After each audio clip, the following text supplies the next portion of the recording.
नमस्कार, good morning, सुप्रभात मेरे छोटे बड़े भाई और बहनों और सभी साथियों। देखिए, आज मैं आपके सामने फिर एक नई क्लास को लेकर के आया हूं जो कक्षा 12 के विद्यार्थियों के लिए अत्यंत महत्वपूर्ण क्लास है, जो जीव विज्ञान से संबंधित है। आज मैं आपको बहुत ही महत्वपूर्ण जानकारी दूंगा। जैसे अध्याय 5 में जो हमारा विषय है वंशागति तथा विविधता के सिद्धांत पार्ट 3, आज इस पार्ट से तीसरी वीडियो आपको उपलब्ध करा रहा हूं जो अत्यंत ही महत्वपूर्ण है, और आप इस वीडियो को अंत तक अवश्य देखें और वह सारा ज्ञान प्राप्त करें जो कक्षा 10-12 के विद्यार्थियों के लिए अत्यंत महत्वपूर्ण। देखिए, आज का जो मेन हमारा विषय है वह एक संकर तथा दो संकर क्रॉस, सह प्रभाविता एवं अपूर्ण प्रभाविता, यानी तीन जो महत्वपूर्ण पॉइंट हैं वो कक्षा 12 के विद्यार्थियों के लिए अत्यंत महत्वपूर्ण पॉइंट है। आज हम बात करेंगे एक संकर क्रॉस तथा दो संकर क्रॉस क्या होता है। आज हम बात करेंगे सह प्रभाविता और अपूर्ण प्रभाविता के विषय में। तीनों पॉइंट बहुत ही महत्वपूर्ण पॉइंट हैं। आप प्रत्येक पॉइंट को नोट अवश्य करें और इस वीडियो को अंत तक अवश्य देखें। यह जानकारी आप तक जो मैं पहुंचा रहा हूं वो अत्यंत ही महत्वपूर्ण क्लास है। तो स्वागत करता हूं आप सभी लोगों का अपनी वीडियो में, और लेकर के चलता हूं अपने उसी अध्याय में, अपने उसी क्रम में जो लगातार वीडियो को उपलब्ध कराना है और वह सारा ज्ञान आप तक पहुंचाना है। एक संकर क्रॉस तथा दो संकर क्रॉस क्या होता है, सह प्रभाविता क्या होती है, अपूर्ण प्रभाविता क्या होती है, इस प्रत्येक पॉइंट को आप नोट अवश्य करें। शुरू करते हैं आज की क्लास। एक संकर क्रॉस तथा दो संकर क्रॉस क्या है। एक संकर क्रॉस तथा दो संकर क्रॉस, जिसको बोलते हैं हम मोनोहाइब्रिड तथा डिहाइब्रिड क्रॉस। एक संकर क्रॉस तथा दो संकर क्रॉस क्या होता है। देखिए, जब एक तुलनात्मक लक्षण को ध्यान में रखकर शुद्ध जनकों में, यानी कि शुद्ध जनकों में संकरण कराया जाता है। बहुत ही महत्वपूर्ण है और ये हर बार पूछा जाता है और आप इसको बहुत ही अच्छी तरह से नोट करें और समझें। जब एक तुलनात्मक लक्षण को ध्यान में रखकर शुद्ध जनकों में संकरण कराया जाता है, क्या कराया जाता है, संकरण, शुद्ध जनकों में संकरण कराया जाता है, तो इसे एक संकर क्रॉस बोलते हैं। क्या बोलते हैं, मोनोहाइब्रिड कहते हैं। यानी कि तो इसे एक संकर क्रॉस या मोनोहाइब्रिड क्रॉस कहते हैं। प्रथम पीढ़ी प्रभावी लक्षण को प्रदर्शित करती है, यानी जो प्रथम पीढ़ी जो होती है, जो F1 पीढ़ी जो होती है, प्रथम पीढ़ी, वह प्रभावी लक्षण को प्रदर्शित करती है। देखिए, इसे समझने के लिए आपको पिछली वीडियो को देखना अत्यंत महत्वपूर्ण है, तभी आप इसको बहुत अच्छी तरह से समझ सकते हैं। यह कोई रटने वाला विषय नहीं है, यह विषय सिर्फ समझने वाला है। यदि यह आपको समझ में आता है तो बहुत ही अच्छी तरह से आप इसको हल कर सकते हैं। F1 पीढ़ी प्रभावी लक्षण को प्रदर्शित करती है। प्रथम पीढ़ी की संतति में स्वपरागण कराने पर, यानी कि जो हमारी प्रथम पीढ़ी जो F1 पीढ़ी होती है, F1 पीढ़ी जो होती है उसमें स्वपरागण कराने पर, F1 पीढ़ी में स्वपरागण कराने पर द्वितीय या F2 पीढ़ी में पौधे का 3:1 के फिनोटाइपिक अनुपात में प्राप्त होते हैं। 3:1 के रूप में प्राप्त होते हैं। यानी कि मैंने आपको बताया था कि लंबे पौधे और बौने पौधों में मेंडल ने संकरण कराया था। जो प्रथम संतति की जो पीढ़ी थी उसमें 3:1 के रूप में पौधे प्राप्त हुए थे। यानी कि जब दो तुलनात्मक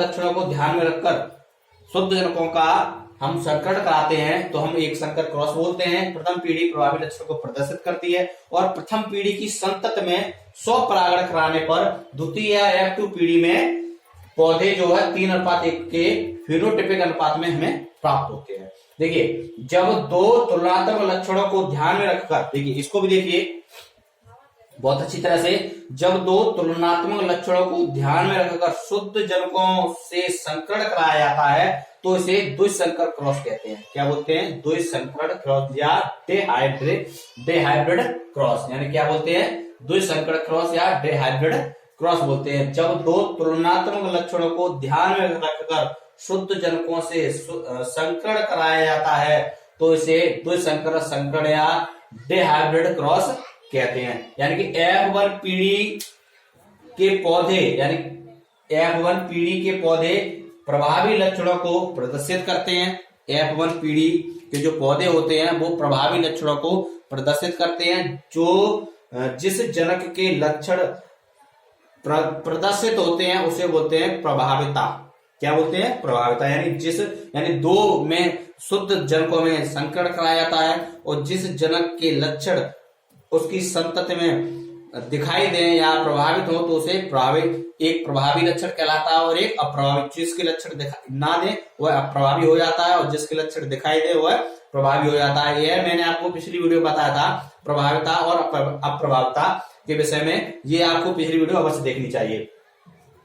लक्षणों को प्रदर्शित करते हैं जबकि F2 जो पीढ़ी है यानी कि तीसरी जो पीढ़ी है F2 पीढ़ी के लिए F1 पीढ़ी के पौधे में स्वपरागण कराने पर पौधे 9 यानी कि 9:3:3:1 के फिनोटाइपिक अनुपात में हमें प्राप्त होते हैं। यानी कि यह एक संकर क्रॉस और दो संकर क्रॉस, यह आप नोट करना और आप बहुत अच्छी तरह से आप समझना और अधिक समझने के लिए आप पिछली वीडियो को अवश्य देखना। मैंने आपको आज 3 पॉइंट बताए थे, एक संकर क्रॉस तथा दो संकर क्रॉस जिसको बोलते हैं मोनोहाइब्रिड तथा डिहाइब्रिड क्रॉस क्या होता है, ये मैंने आपको समझाया। अब जो तीसरा पॉइंट है वह है सह प्रभाविता और पूर्ण प्रभाविता क्या होता है, ये आपको मैं बताऊंगा। आप इस वीडियो को अंत तक अवश्य देखें। अब देखते हैं सह प्रभाविता क्या होती है। देखिए सह प्रभाविता जिसको बोलते हैं कोडोमिनेंस। कुछ प्रयोगों में यह देखा गया है कि दो विपरीत लक्षणों के संकरण के बाद, यानी कि दो विपरीत लक्षणों के संकरण के बाद F1 पीढ़ी में दोनों ही लक्षण, यानी जो F1 जो पीढ़ी होती है उसमें दोनों ही लक्षण अपने आप को प्रकट करते हैं। जैसा 3:1, यानी कि इसमें दोनों लक्षण थे लेकिन इसमें एक लक्षण ज्यादा प्रभावी हुआ और एक लक्षण कम प्रभावी हुआ। दोनों ही लक्षण अपने आप को प्रदर्शित करते हैं, इसे सह प्रभाविता कहते हैं। क्या बोलते हैं? सह प्रभाविता। यानी कि F1 पीढ़ी में दोनों ही लक्षण अपने आप को प्रदर्शित करते हैं और दोनों ही लक्षणों उसमें दिखाई देते हैं। F1 पीढ़ी 3:1 में इसको हम सह प्रभाविता कहते हैं। यानी मनुष्यों में रुधिर वर्ग A, मनुष्यों में रुधिर वर्ग एक प्रभावशाली जीन है। मनुष्यों में रुधिर वर्ग जो A है वह एक प्रभावशाली जीन है। क्या है? एक प्रभावशाली जीन है, यानी कि इसे AIA के कारण होता है, के कारण होता है। अब देखिए जो रुधिर प्रतिजन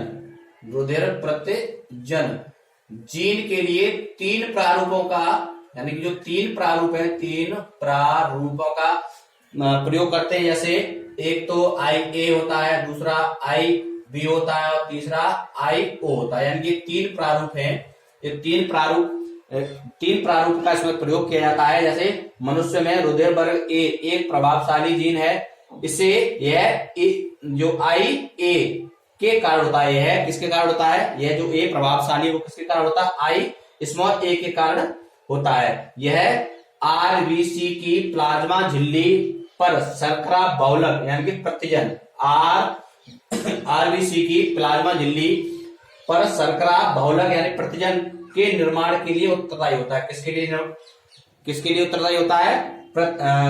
शर्करा बहुलक यानी प्रतिजन के निर्माण के लिए उत्तरदायी होता है। रुधिर वर्ग B दूसरे प्रभावशाली जीन, यानी कि रुधिर वर्ग जो B होता है वो दूसरे प्रभावशाली जीन यानी कि I के कारण होता है। यदि दो समयुग्मजी व्यक्ति जिनका एक का रुधिर वर्ग A हो और दूसरे का रुधिर वर्ग B हो, B है के बीच अगर विवाह होता है, यानी कि यदि दो समयुग्म की जो व्यक्ति होते हैं जिनका रुधिर समूह A तथा एक का B है, यानी इन दोनों के बीच में विवाह होता है, तब इनकी जो संतान उत्पन्न होती है वो AB रुधिर वर्ग वाली होती है। कैसी होती है? यदि कोई समयुग्म की जो रुधिर वर्ग वाले A और B, यदि इन दोनों का विवाह करा दिया जाता है तो इससे उत्पन्न जो संतान होती है वो AB रुधिर वर्ग वाली होती है। इस असमयुग्म की संतान जिनका जीनोटाइप IA और I है का रुधिर वर्ग A भी होगा। क्या होगा? इनका जो संतान उत्पन्न होगी उनका रुधिर वर्ग क्या होगा? उनका रुधिर वर्ग A होगा। जहां जीन्स I तथा IB दोनों में प्रभाविता का अभाव होता है, यानी कि दोनों बराबर के होते हैं, इन दोनों में प्रभाविता का अभाव होता है और दोनों ही F1 पीढ़ी में अपने आप को प्रदर्शित करते हैं। दोनों ही F1 पीढ़ी में अपने आप को यानी अपने संतान में वो दोनों लक्षण प्रदर्शित होते हैं। यदि किसी भी दो व्यक्तियों का जो एक मादा है या पुरुष किसी भी का एक ए हो तथा दूसरे का बी हो, इन दोनों का विवाह करा दिया जाता है तो उनसे जो संतान उत्पन्न होती है, F1 संतान होती है, उन दोनों में जिस प्रकार से इसमें एक लक्षण ज्यादा प्रभावी हुआ था, दूसरा लक्षण कम प्रभावी हुआ था, लेकिन इसमें क्या होता है दोनों लक्षण बराबर अपना प्रभाव प्रदर्शित करते हैं और संतान ए और बी रुधिर वर्ग वाली होती है। यह पॉइंट आपको बहुत अच्छी तरह से समझ में आया होगा। अब इसके बाद में जो अगला पॉइंट है उसको भी देखते हैं।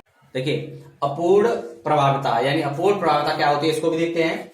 कुछ पौधों में दो विपरीत लक्षणों में संकरण कराने पर, यानी जो कुछ पौधे होते हैं उनमें दो विपरीत लक्षण वाले होते हैं, उनमें जब संकरण कराया जाता है तो F1 पीढ़ी में मध्यवर्ती लक्षण प्रकट होता है, यानी F1 पीढ़ी में मध्यवर्ती लक्षण प्रकट होता है। इसको बहुत ही अत्यंत ध्यानपूर्वक देखना। कुछ पौधों में दो विपरीत लक्षणों वाले पौधों में जब संकरण कराया जाता है तो F1 पीढ़ी में मध्यवर्ती लक्षण प्रकट होता है, यानी मध्यवर्ती में आपको बार बार दोहरा रहा हूं, मध्यवर्ती लक्षण प्रकट होता है। क्या लक्षण प्रकट होता है? मध्यवर्ती लक्षण प्रकट होता है, अर्थात दो विपरीत लक्षणों से कोई भी पूर्णतया प्रभावी लक्षण नहीं था, यानी दो विपरीत लक्षणों में से कोई भी पूर्णतया प्रभावी लक्षण नहीं था। दो विपरीत लक्षणों में पूर्णतया कोई भी प्रभावी लक्षण नहीं था। दोनों लक्षण स्वयं को प्रदर्शित करते हैं, यानी दोनों लक्षण स्वयं को प्रदर्शित करते हैं। इस विशिष्टता को अपूर्ण प्रभाविता कहते हैं। क्या कहते हैं? जो यह विशिष्टता होती है, इस विशिष्टता को अपूर्ण प्रभाविता कहते हैं। इसको बहुत ही अच्छी तरह से समझना। जैसे जब गुलाबास, आपने गुलाबास देखा होगा, 4 o'clock पौधों में एक लाल पुष्प, यानी कि पौधों में एक लाल पुष्प रेड, जिसको हम इस कैपिटल आर से प्रदर्शित करते हैं। किससे प्रदर्शित करते हैं? कैपिटल आर से हम प्रदर्शित करते हैं। ये आप समझने का प्रयत्न करें। लाल पुष्प वाले पौधे तथा एक सफेद पुष्प वाले पौधे, यानी जो व्हाइट, जिसको बोलते हैं व्हाइट, इसको हम स्मॉल आर से प्रदर्शित करते हैं। किससे प्रदर्शित करते हैं? जो लाल होता है उसको हम कैपिटल आर से, और जो व्हाइट होता है हम उसको स्मॉल आर से प्रदर्शित करते हैं। इन्हीं दोनों के मध्य में जब संकरण कराया जाता है, सफेद पुष्प वाले पौधों में जब संकरण कराया जाता है तब F1 जो पीढ़ी उत्पन्न होती है, जो स्मॉल आर और कैपिटल आर के बीच में जो संकरण कराया गया, उसमें से जो F1 पीढ़ी जो उत्पन्न होती है उसमें गुलाबी पुष्प वाले पौधे उत्पन्न होते हैं। कैसे होते हैं? गुलाबी, इसमें पिंक, कैसे होते हैं? पिंक कलर वाले कुछ पौधे उत्पन्न होते हैं। कैसे? यदि हम रेड, जो लाल है, रेड क्या है? ये लाल, यानी कि जिसको हम कैपिटल आर बोलते हैं, और ये स्मॉल आर जिसे बोलते हैं सफेद, यानी कि इन दोनों में जब संकरण कराया, जो प्रथम पीढ़ी के जो संतान उत्पन्न हुई वो कैसे हुई? गुलाबी कलर की। कैसे हुई? मैंने आपको बताया ना, मध्यवर्ती। क्या बताया था? मध्यवर्ती। इसको आप ध्यान रखना। कैसी संतान उत्पन्न हुई? यानी कि ना लाल हुई ना सफेद हुई, कैसे हुई? गुलाबी उत्पन्न हुई। कैसे उत्पन्न हुई? गुलाबी संतान या गुलाबी पुष्प वाले पौधे उत्पन्न होते हैं। जब F1 पीढ़ी में स्वपरागण कराया गया, जब F1 पीढ़ी जो उत्पन्न हुई, जो पिंक पुष्प उत्पन्न हुए, जब उन्होंने स्वपरागण कराया गया, तब F2 पीढ़ी में लाल, गुलाबी व सफेद क्या हुए? लाल भी हुए, गुलाबी भी हुए और सफेद हुए। क्या हुए? लाल प्लस गुलाबी और प्लस सफेद, यानी तीनों उत्पन्न हुए, लाल, गुलाबी और सफेद। मध्यवर्ती उत्पन्न, यानी ना इसका लक्षण आया ना इसका लक्षण आया, यानी किसी का भी लक्षण नहीं आया, अलग से एक गुलाबी पुष्प उत्पन्न हो गया। पौधे, यानी F1 पीढ़ी लाल, गुलाबी और सफेद पुष्प वाले पौधे, यानी 1:2:1, यानी कि 1 अनुपात में ये आया, 2 अनुपात में ये आया और 1 अनुपात में फिर ये आ गया, यानी इस ये अनुपात आया, यानी 1:2 के अनुपात में प्राप्त हुए। यह अपूर्ण प्रभाविता में F2 पीढ़ी का जीनोटाइप तथा फिनोटाइप अनुपात 1:2:1 प्राप्त होता है। समझ में आया आपके? यानी कि जो अपूर्ण प्रभाविता है, इसमें एक लाल पुष्प जिसको आप कैपिटल आर से प्रदर्शित करते हैं, एक सफेद पुष्प जिसको स्मॉल आर से प्रदर्शित करते हैं, दोनों का संकरण कराते हैं। दोनों के संकरण कारण जो F1 पीढ़ी होती है उसमें यानी गुलाबी कलर के पौधे पुष्प उत्पन्न होते हैं, जो जिसमें ना लाल रंग का कोई उसमें अनुपात आया, या ना लाल रंग प्रदर्शित हुआ ना सफेद रंग प्रदर्शित हुआ, अलग तीसरा गुलाबी रंग निकल करके आया, यानी कि यह जो प्रक्रिया है यह आपको बहुत अच्छी तरह से समझ आएगी। इसी भी प्रकार यानी किसी भी प्रकार किसी को भी ले लीजिए, सफेद ले लीजिए, बैंगनी ले लीजिए, आप अगर लाल ले लीजिए, यानी किसी का जब हम संकरण कराते हैं फिर उनका स्वपरागण कराते हैं, जो अपन पीढ़ी संतान निकल कर आती है, उसमें किसी के जो प्रदर्शित होते हैं उसे प्रभावता कहते हैं, जो अप्रदर्शित होते हैं उसे अप्रभावता कहते हैं। सिंपल सा है, यदि आपको एक तरह से समझ में आ गया तो बहुत ही अच्छी बात है, और यह रटने वाली कोई भी जरूरत नहीं है कि सिर्फ समझना ही है। यदि आपको यह वीडियो पसंद आया हो तो आप इस वीडियो को लाइक अवश्य करें तथा उन सभी विद्यार्थियों तक, उन छोटे बड़े भाइयों बहनों तक पहुंचाएं जिनकी इन्हें अत्यधिक आवश्यकता है। देखिए यह कक्षा 12 के विद्यार्थियों के लिए अत्यंत महत्वपूर्ण था, और इस विषय से संबंधित जितने भी महत्वपूर्ण विषय हैं मैं प्रत्येक विषय को आपके सम्मुख लेकर के आऊंगा। यह कक्षा 12 का जो वंशागति तथा विविधता के सिद्धांत पार्ट 3 था, जिस पार्ट 3 के अंतर्गत मैंने आपको 3 बहुत ही महत्वपूर्ण बिंदुओं के बारे में बताया जो अत्यंत महत्वपूर्ण है और जो 2 या 4 नंबर में ये पूछ लिए जाते हैं। इनको आप यहीं पर मैंने आपको समझाया और आपको समझ में भी आया होगा। देखिए यदि आपको यह वीडियो पसंद आया हो तो वीडियो को लाइक अवश्य करें और ज्यादा से ज्यादा उन छोटे बड़े भाइयों और उन व्यक्तियों तक पहुंचाएं जिनकी अत्यधिक इन्हें आवश्यकता है। इसलिए वीडियो को अंत तक देखने के लिए आप सभी लोगों का बहुत बहुत धन्यवाद।